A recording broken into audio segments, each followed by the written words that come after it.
Performance pressure can be so frustrating, and it can have so many emotions and feelings attached to it. And yes, it can also be connected to ED or erectile dysfunction. Today, I have a Reddit story of one couple who is struggling with this. Hi, if you're new here, welcome. And if you're returning, welcome back. My name is Raquel Perez, and I am a licensed professional counselor in the state of Colorado. This is where I share my own lived experiences and the stories of others, and I also share how my mind and body are making sense of the information. With that, let's go ahead and get started with this Reddit story. The title of the story is Husband Feeling Pressure to Perform. Hi guys, I wanted to write here in hopes that someone has had a similar experience or possibly some insight as to how to navigate the situation I'm in. My husband, 31 male, and I, 31 female, have been married for 5 years, together for 12 years since we were 19. We met in college and fell in love super fast, and I feel still have a very loving and connected relationship. We laugh, we play, we have a lot of interests in common. We also have a 3-year-old daughter, and I feel that we have really gotten into the groove of parenting her. Overall, happy house, happy family. Last summer, I had a sort of awakening. Prior to this, I would say my libido was sort of inconsistent, sometimes super high, sometimes not really that interested. But when I hit my 30s, I had a whole new desire and interest in sex. I communicated this to my husband and tried to revisit a discussion about our views on sex, intimacy, if there was anything he'd ever wanted to try, etc. Well, this is what sparked the downturn. Since this moment, he has been struggling with ED. He said that ever since that conversation, he's felt a lot of pressure to have sex, and that he can't stop thinking about when it's going to happen. Almost feels similar to when someone points out your breathing and you can't stop noticing it. This was all fine. I understood. In fact, I have felt this exact feeling before. I suggested we leave it alone for a bit and take a break from sex, with the hopes that the pressure comes off. For the past year, we've been going in and out of bouts of this, taking a break every time it happens. My husband has also been seeing a therapist for his anxiety. Fast forward to last night, it happened again. We're having sex and he lost his erection. I assured him it was okay.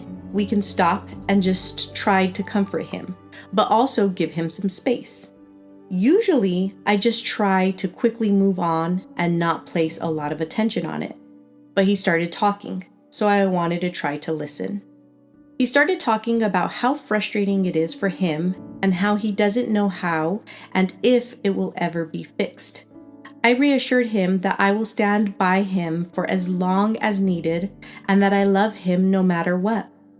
Then he said he was worried there was something blocking him mentally, and that sort of sent me into a mental spiral.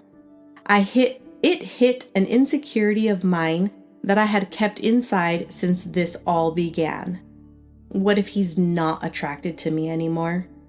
What if this is a got together too young kind of thing? I continued to comfort him and just sort of dropped it. We landed on taking space from sex again. I just don't know what to do anymore or how to be the more supportive I can be as a partner. It feels like he's slipping away from me and that this might be bigger than it seems. Something that once seemed like a temporary problem now seems like a cycle that is going to repeat itself over and over. And worse, I feel like I caused it all by bringing up the conversation about exploring more things in our sex life. I told him that I would support him in whatever he decided, whether it be individual therapy, couples therapy, space, talking it out, whatever. But I just don't know. On one hand, I love him no matter what.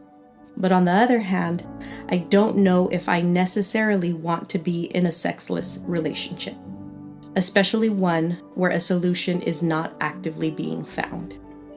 Thank you in advance for your advice and responses. So first, one of the things that comes up for me when I'm reading this story is how common this issue is in both men and women. Performance pressure. Because if we think about it, it makes complete and total sense.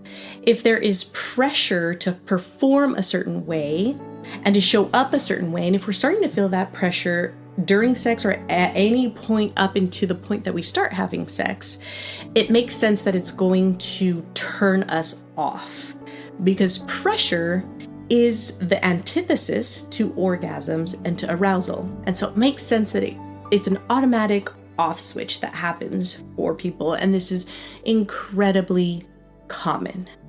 Now, when it comes to this couple specifically, there are a few things that are coming up. And one of the first things is the amount of trust that they have developed in this relationship. And the reason that I say that is striking to me is because when the male partner found that he was having trouble and that he felt like he was having a mental block, he was able to go to his partner with very vulnerable and delicate information. And that takes trust in the relationship. Sure, once she found out about the mental block, it sent her into what she describes as a mental spiral, which also makes sense because she says that this hit or stroked some insecurities in her. And it makes sense. When insecurities are stroked inside of us, it can cause pain, and we want to start to pull back away from the pain. So it causes us to kind of shut down. She says that after he said that, she just sort of dropped it. And then they go back into this cycle and this loop where they take a break from sex, trying to figure out what is happening until it happens all over again. It's at least my perspective that this couple will benefit from continued fostering of that trust. Because when there is trust in the foundation of a relationship, we are able to go to our partners more easily. Notice I said more easily because it will never be easy, but at least it's available to us to go to our partners and share with them what it is that's coming up for us. Because oftentimes there is very delicate and vulnerable information coming up. Like in this instance, with a mental block. When we notice that we have a mental block with something, it takes a lot of readiness and self-compassion to start to dig and dive into that information. So the fact that he was able to come to her and talk to her about this, again, shows the trust. So it's my perspective that continuing to foster that trust so that she also has the ability to go to her partner and express her concerns about having a sexless marriage.